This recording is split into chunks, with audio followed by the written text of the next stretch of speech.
Assalamualaikum warahmatullahi wabarakatuh. Nama saya Fitriana, NIM 1920203043, kelas MPIB angkatan tahun 2019. Baiklah, di sini saya akan memandu diskusi pada kelompok 7 sekaligus saya adalah pemakalah. Baiklah, pertama-tama marilah kita panjatkan puji dan syukur kehadirat Allah Subhanahu wa taala yang telah memberikan kita nikmat iman, nikmat Islam, nikmat kesehatan sehingga kita dapat menjalankan aktivitas kita hari itu kuliah secara daring. Semoga kedepannya kita bisa kuliah secara tatap muka. Selanjutnya yaitu sebelum kita melanjutkan diskusi kelompok 7 ini, sebaiknya kita membaca basmalah. Bismillahirrahmanirrahim. Dan selanjutnya yaitu pembahasan pemateri dari kelompok 7 yang membahas yaitu pelatihan dan pembelajaran mutu pendidikan. Baiklah, penjelasan yang pertama yaitu pengertian pelatihan dan pembelajaran mutu pendidikan yang akan dijelaskan oleh Saudari Nur Hayatin dan dilanjutkan Saudari Sari Noviani. Kepada Saudari Nur Hayatin dan Sari Noviani saya persilahkan.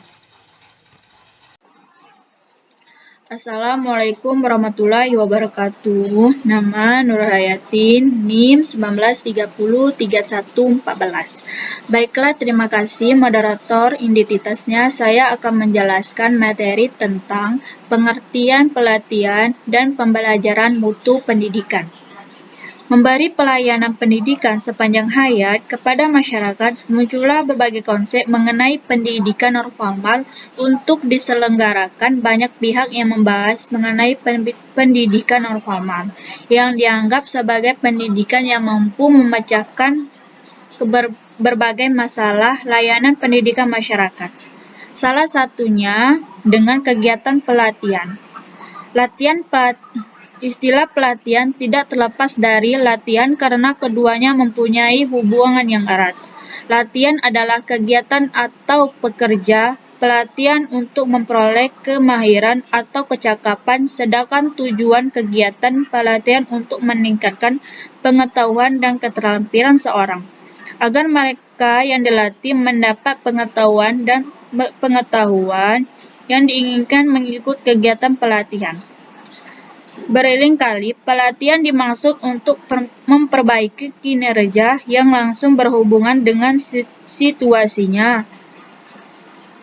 Menunjukkan bahwa pelatih adalah upaya mempelajar yang diselenggarakan oleh organisasi, lembaga untuk memenuhi kebutuhan atau untuk mencapai tujuan organisasi. Mutu pembelajaran dapat dikatakan sebagai gambar mengenai baik buruk hasil yang dicapai oleh peserta didik dalam proses pembelajaran yang dilaksanakan di sekolah. Dianggap bermutu bila berhasil mengubah sikap, perilaku, dan keterampilan peserta didik. Dikaitkan dengan tujuan pendidikan, mutu pendidikan sebagai sistem selanjutnya tergantung pada mutu komen yang membentuk sistem serta proses pembelajar yang langsung hingga membutuhkan hasil. Mutu pembelajaran merupakan hal pokok yang harus dipenuhi dalam rangka peningkatan mutu pendidikan. Dalam hal ini, guru menjadi titik fokusnya.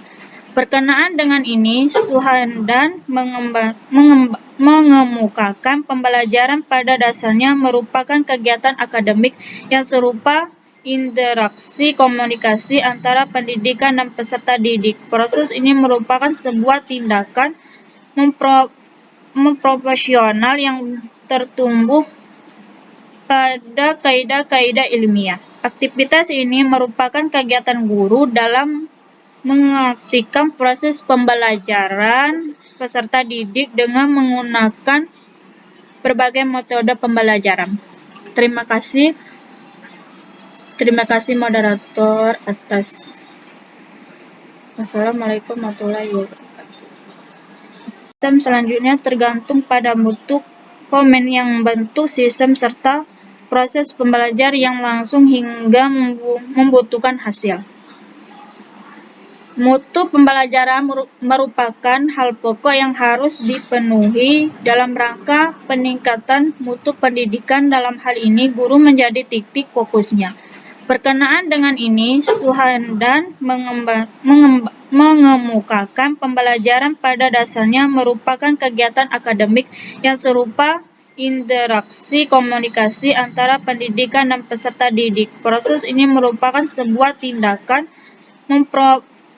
profesional yang tertumbuh pada kaidah-kaidah ilmiah. Aktivitas ini merupakan kegiatan guru dalam mengaktifkan proses pembelajaran peserta didik dengan menggunakan berbagai metode pembelajaran. Terima kasih. Baiklah, saya Sari Noviani dengan NIM 1930203063 akan melanjutkan materi yang telah disampaikan oleh Saudari Nur Hayatin. Konsep mutu pembelajaran mengandung 5 rujukan, yaitu yang pertama, kesesuaian meliputi indikatornya sebagai berikut: sepadan dengan karakteristik peserta didik, serasi dengan aspirasi masyarakat maupun perorangan, cocok dengan kebutuhan masyarakat, sesuai dengan kondisi lingkungan, selaras dengan tuntutan zaman, dan sesuai dengan teori, prinsip, atau nilai baru dalam pendidikan.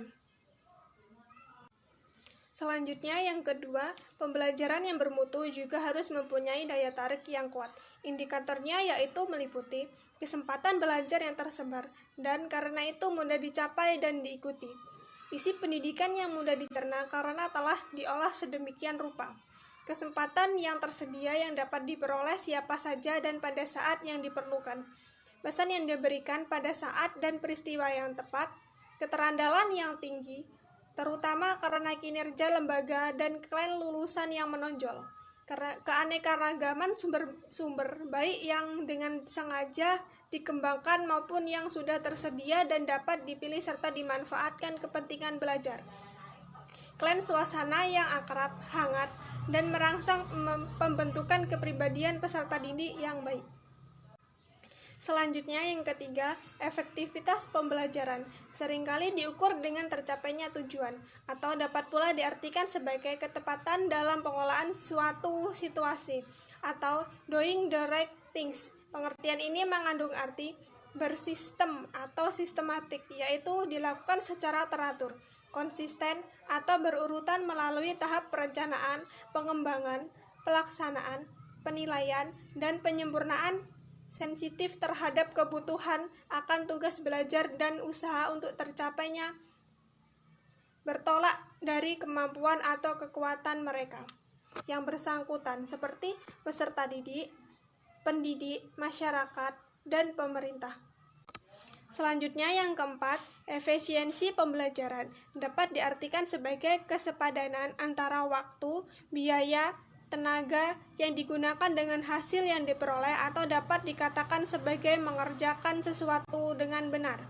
Ciri yang terkandung meliputi merancang kegiatan pembelajaran berdasarkan model mengacu pada kepentingan, kebutuhan kondisi peserta didik, pengorganisasian kegiatan belajar dan pembelajaran yang rapi, misalnya lingkungan atau latar belakang diperhatikan, pemanfaatan berbagai sumber daya dengan pembagian tugas yang seimbang, serta pengembangan dan pemanfaatan aneka sumber belajar sesuai keperluan, pemanfaatan sumber belajar bersama, usaha inovatif yang merupakan penghematan seperti misalnya pembelajaran jarak jauh dan pembelajaran terbuka yang tidak mengharuskan pembangunan gedung dan mengangkat tenaga peserta didik yang diuji secara tetap.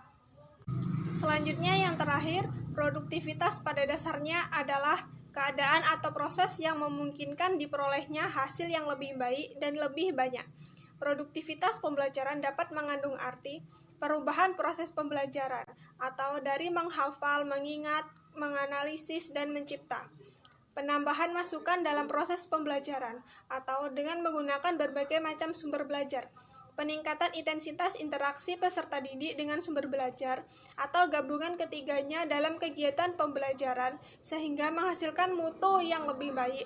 keikutsertaan dalam pendidikan yang lebih luas, lulusan lebih banyak, lulusan yang lebih tinggi dan dihargai oleh masyarakat, dan kekurangan angka putus sekolah. Pembelajaran yang bermutu akan bermuara pada kemampuan guru dalam proses pembelajaran. Secara sederhana, kemampuan yang harus dimiliki oleh guru yaitu kemampuan merencanakan pembelajaran, proses pembelajaran, serta evaluasi pembelajaran. Mutu pembelajaran adalah ukuran yang menunjukkan seberapa tinggi interaksi guru dengan siswa dalam proses pembelajaran dalam rangka pencapaian tujuan tertentu.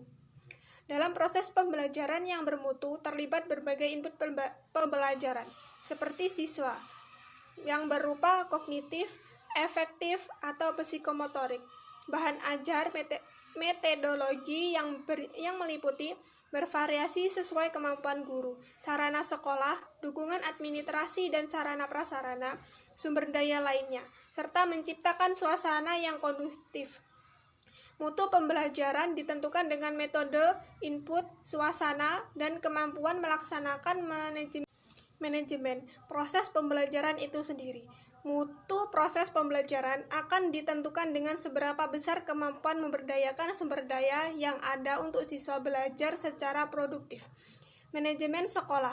Dukungan kelas berfungsi mensinkronkan berbagai input tersebut atau mensinergikan semua konsep dalam interaksi belajar mengajar baik antara guru, siswa, dan sarana pendukung di kelas maupun di luar kelas, baik konteks kulikuler maupun ekstrakurikuler, baik dalam lingkungan substansi yang akademis maupun yang non-akademis, dalam suasana yang mendukung proses pembelajaran.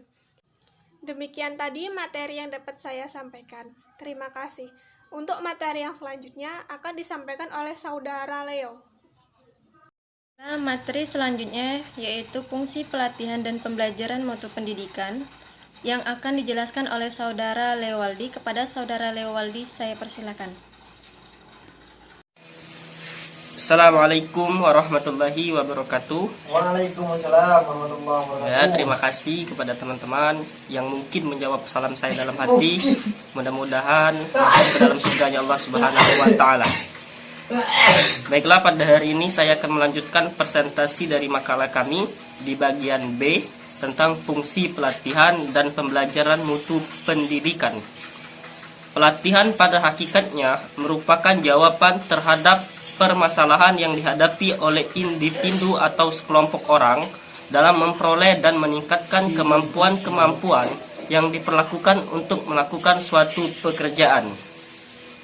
Dalam suatu organisasi, pelatihan merupakan salah satu upaya yang ditempuh untuk memecahkan permasalahan yang dihadapi atau membantu organisasi dapat berjalan dan mencapai tujuan organisasi secara efektif dan efisien. Adapun fungsi-fungsi dari pelatihan, yang pertama, memperbaiki kinerja. Yang kedua, untuk memutakhirkan keahlian para karyawan sejalan dengan perubahan teknologi. Yang ketiga, mengurangi waktu belajar bagi karyawan baru untuk menjadi kompeten dalam pekerjaannya. Yang keempat, membantu memecahkan masalah operasional. Yang kelima, mempersiapkan karyawan untuk promosi. Yang keenam, mengorientasikan karyawan terhadap organisasi. Dan yang ketujuh, yang terakhir, yaitu untuk memenuhi kebutuhan-kebutuhan pribadi. Itulah fungsi-fungsi dari pelatihan. Selanjutnya kita pindah ke fungsi pembelajaran mutu pendidikan. Sehubung dengan fungsi pembelajaran mutu pendidikan, maka diperlakukan adanya usaha dari guru untuk mengoptimalkan peran dan fungsinya tersebut. Peranan guru tersebut akan senantiasa menggambarkan pola tingkah laku yang diharapkan dalam berbagai interaksinya, baik dengan siswa, sesama guru, maupun dengan staf sekolah atau bahkan dengan kepala sekolah. Beberapa fungsi guru menurut Zen sehubungan dengan tugasnya selaku pengajar dapat dijelaskan sebagai berikut. Yang pertama, guru sebagai informator, sebagai pelaksana cara mengajar informatif. Yang kedua, guru sebagai organisator, guru sebagai organisator pengelola kegiatan akademik, silabus, workshop, jadwal pembelajaran, dan lain-lain. Yang C, guru sebagai motivator. Peranan guru sebagai motivator Penting artinya dalam rangka meningkatkan kegairahan dan pengembangan kegiatan belajar siswa. Yang D, guru sebagai pengarah atau direktor. Jiwa kepemimpinan bagi guru dalam peranan ini lebih menonjol. Guru dalam hal ini harus dapat membimbing dan mengarahkan kegiatan siswa sesuai dengan tujuan dan cita-citanya. Selanjutnya, guru sebagai inisiator. Guru dalam hal ini sebagai pencetus ide-ide dalam belajar. Yang F, guru sebagai transmitter. Dalam kegiatan belajar, guru juga akan bertindak selaku penyebar kebijaksanaan pendidikan dan pengetahuan. Mungkin itu saja yang dapat saya jelaskan. Mudah-mudahan dapat dipahami bagi teman-teman. Selanjutnya saya serahkan kepada moderator. Terima kasih. Baiklah, penjelasan materi selanjutnya yaitu unsur pelatihan dan pembelajaran mutu pendidikan yang akan dijelaskan oleh Saudara Imam. Kepada Saudara Imam, saya persilakan. Saya Imam Kurnia Wijaya ingin melanjutkan penjelasan dari kelompok 7 manajemen mutu pendidikan, yaitu yang bagian unsur pelatihan dan pembelajaran mutu pendidikan. Secara umum, pelatihan memiliki unsur-unsur sebagai berikut. Yang pertama yaitu struktur program. Yang kedua, metode. Yang ketiga, strategi. Yang keempat, media. Pelaksanaan program. 6, peserta. 7, fasilitator. 8, biaya. 9, panitia. 10, hasil yang diharapkan, namun secara sederhana. Terdapat 2 pendekatan yang menjadi unsur penting dalam peningkatan mutu pembelajaran sekaligus mutu pendidikan di sekolah dalam sudut pandang mikro dan makro pendidikan. Sebagai berikut, yang pertama yaitu pendekatan mikro. Pendidikan yaitu suatu pendekatan terhadap pendidikan dengan indikator kajiannya dilihat dari hubungan antara elemen peserta didik, pendidik, dan interaksi keduanya dalam usaha pendidikan. Secara lengkap, elemen mikro adalah kualitas manajemen. Yang kedua yaitu pendekatan makro. Pendekatan makro pendidikan yaitu kajian pendidikan dengan pendekatan yang lebih luas lagi. Baiklah, itu saja penjelasan materi dari kelompok 7. Semoga dapat dipahami. Apabila ada kesalahan dalam memandu diskusi ini, saya mohon maaf. Kepada Allah saya mohon ampun. Saya akhiri. Wassalamualaikum warahmatullahi wabarakatuh.